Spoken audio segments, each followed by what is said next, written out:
Agora, o nosso assunto agora é a respeito do Superior Tribunal de Justiça, que decidiu ontem, por unanimidade, que os 4 acusados, no caso da tragédia da Boate Kiss, vão a júri popular. Estava ouvindo, inclusive, essa reportagem no Jornal da Manhã. Quais os detalhes pra gente, Paulinha, por favor? Então, é bom relembrar quem são, né, os acusados. Então, Elisandro Sfor, Mauro Hoffman, que eram sócios da boate, o Marcelo Santos e o Luciano Bonilha, integrantes da banda que tocava na noite do incêndio. Então, a gente está falando sobre esses 4 homens. Quem não se lembra, essa tragédia aconteceu em janeiro de 2013 na cidade de Santa Maria, no Rio Grande do Sul, deixou 242 mortos, 636 feridos e sequelas aí para as famílias, né, pais que sofrem de depressão e que tiveram um problema de saúde, famílias assim destruídas por isso que aconteceu. Eu não sei se vocês se lembram, né, dos detalhes, né? Então foi usado ali um sinalizador que é de uso externo dentro da boate. A banda tinha aquelas pirotecnias, né? Usou essa pirotecnia de área externa dentro da boate. As faíscas provocaram um incêndio no teto da boate que não tinha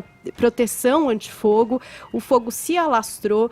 O desentendimento ali entre os seguranças conteve as pessoas dentro da boate. Não havia saída de emergência. Eles achavam que as pessoas estavam querendo sair sem pagar por causa de uma briga, né? E aí houve todo esse desentendimento, essa desinteligência, pessoas que se enganaram usando a porta do banheiro, imaginando que fosse uma porta de saída e acabaram presas no banheiro. Olha, foi uma coisa terrível. Quem se lembra sabe bem, quem não se lembra pode buscar aí os detalhes na internet, já há 6 anos dessa tragédia. Então a gente tinha uma decisão inicial de que esses réus responderiam por homicídio culposo quando não há intenção de matar.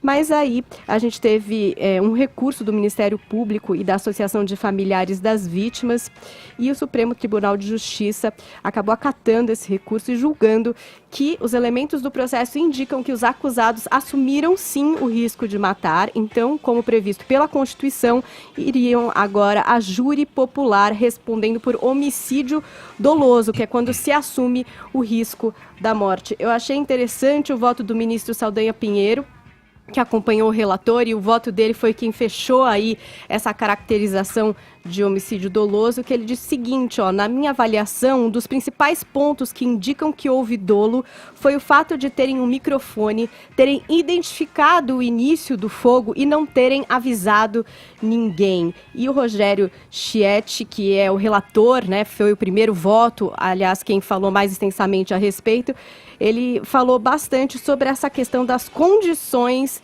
que produziram incremento do risco, né, para os frequentadores. Então, são todos esses fatos aí que a gente chegou a comentar aqui, saída de emergência, a questão do teto não ter essa proteção contra incêndio, enfim, diversos outros pontos aí que talvez pudessem ter diminuído o risco. E aí ele até diz o seguinte, não é que eles gostariam, né, de que 242 pessoas morressem essa tragédia tão grande, mas se uma pessoa já tivesse morrido e eles realmente tivessem a consciência de que não estavam usando ali todas as formas para proteger esses clientes, isso já bastaria. Agora, o que acontece, Edgar, é que esses réus ainda podem recorrer ao Supremo Tribunal Federal, mas o trâmite, se não houver esse processo de recorrer, a Justiça de Santa Maria vai definir os próximos passos do processo e deverá marcar aí o júri popular. Edgar. Então, essa mudança para o júri popular, quero te ouvir a respeito, Caio. Qual é a análise que você faz disso?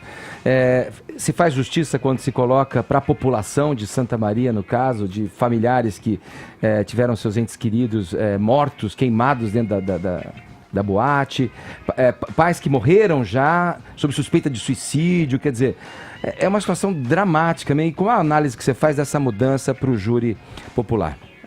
Por se tratar de crime doloso contra a vida, né? Mas aqui tem um outro ponto importante, né? 6 anos de espera por justiça, por si só, já é uma forma de injustiça. A gente está falando de um evento de 27 de janeiro de 2013. Eu não consigo nem imaginar a dor dessas famílias, das famílias das vítimas, né?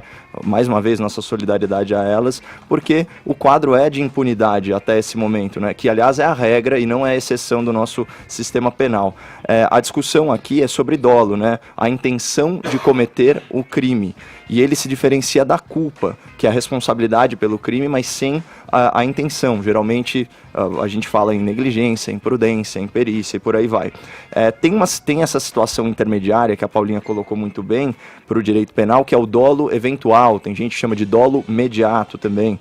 O agressor ele não tem aquela intenção consciente de praticar o crime, sim, de produzir o dano, mas pela sua atitude... Assumiu, né, o risco. Exatamente, admite-se que ele assumiu o risco de causar o crime. Então, assim, é óbvio que você estourar um rojão num ambiente fechado pode gerar um incêndio. E, em havendo um incêndio, é óbvio que ele pode ter como consequência vítimas fatais. Isso vale também para não comunicar o incêndio, como bem colocou o ministro no seu voto, não autorizar a saída imediata das pessoas, né? E também do ponto de vista dos proprietários do estabelecimento, não seguir aqueles protocolos mínimos de segurança recomendados aí pelo Corpo de Bombeiros e muitas vezes pelo bom senso, né, Edgar? Isso aí.